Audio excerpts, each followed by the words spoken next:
পটুয়াখালীর কলাপাড়া পায়রা বন্দরের আবাসিক ভবন এলাকায় 100 ফুট দৈর্ঘ্যের দুটি সীমানা দেয়াল ধসে পড়েছে। গতকাল সন্ধ্যায় ওই এলাকার উত্তর পাশের ছায়ানি খালের মধ্যে ওই সীমানা দেয়াল দুটি ধসে পড়ে।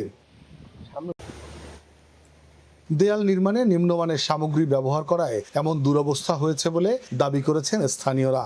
এর আগে 2023 সালের জানুয়ারিতে নির্মাণ কাজ শেষ হওয়ার আগে ওই একই এলাকার 100 ফুট দৈর্ঘ্যের একটি সীমানা দেয়াল খালের দিকে হেলে পড়ে। এছাড়া একই বছরের 30 জুন আরও একটি সীমানা দেয়াল ধসে যায় এবং 3টি দেয়াল হেলে পড়ে। 3 বছরের ব্যবধানে ফের দেয়াল ধসে পড়ায় ক্ষোভ প্রকাশ করেছেন স্থানীয়রা।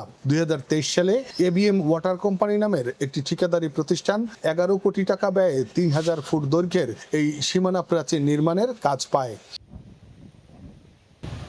বন্দর কর্তৃপক্ষের উদাসীনতা, কাজে ব্যাপক দুর্নীতি ও অনিয়ম হয়েছে বলে দাবি স্থানীয় বাসিন্দাদের। তবে ভারী বৃষ্টিপাতে মাটি সরে গিয়ে সীমানা দেয়াল ধসের ঘটনা ঘটেছে বলে দাবি করছেন বন্দর কর্তৃপক্ষ।